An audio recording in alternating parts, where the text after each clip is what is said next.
Journey goes back for me quite a long time. In fact, if we were sitting here or standing here 6 years ago, I would have thought I'd be nuts to be up here. This would be something that wouldn't have connected with me at all. But looking back, there's a reason for that. But the reality is, what I came here originally for isn't the reason I come back anymore. When I came here originally, I was chasing an illusion of what's missing, and every time I would achieve something through sheer effort, it wouldn't fulfill me. Nothing in the outer world is really going to bring you true happiness. It'll bring you a lot of excitement, bring you a lot of fun times, but it won't bring you that inner peace, that stillness, that absence of fear, of struggle, of self-doubt, of anger. The list goes on. And the equation that I make, little story, is kind of like I envision now my life being kind of like me sitting in a single person kayak.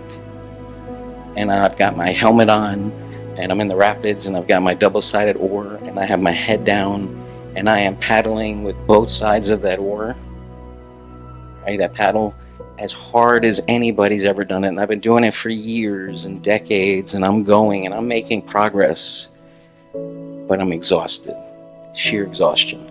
And at some point, there was so much pain, so much emptiness, so much frustration and resentment that out of sheer exhaustion, I had to just pick my paddle up out of the water. Couldn't do it anymore. Head was down the whole time. Put the paddle up, I look up, and for the first time I'm just seeing things. And all of a sudden, very quickly, my kayaks came to slow down and stop. And then, bizarre, my kayak started to turn in the opposite direction. And all of a sudden, it starts to pick up speed in the opposite direction. And before I realize it, I'm going faster without even paddling than I was with all that sheer effort for so long.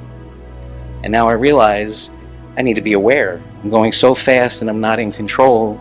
Maybe I need to start using this paddle to gear me away from the rocks, from the side. And the analogy I give you is, no matter how much sheer passion, determination, exhaustion, every ounce of my being I tried, I wasn't connected, I wasn't in flow. I was going in the opposite direction of what I was meant to go. So fast forward 5 years later, and I'm just in an amazing place. I'm very blessed. Got more abundance in my life than I could ever have dreamed of, and have more calmness, inner stillness, and it's still a work in progress for me.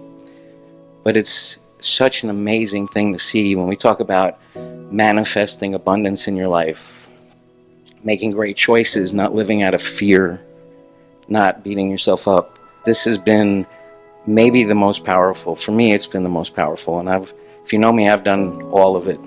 There isn't a circle that I haven't touched in and done the activities. I was an absolute overachiever. But at the end of the day, this is the one that's taking me on the next part of my life, my next 75 years or longer. And then, as you'll learn, a lot longer than that. As amazing as it sounds, my soul has been searching for this for millions of lifetimes, as crazy as that might sound. Sri Preethaji, Sri Krishnaji, they're my spiritual masters. In a lot of terms, gurus. Why is that? Because they are the experts. The philosophies, the teachings, the processes I go through have given me crazy, crazy, crazy peace and abundance.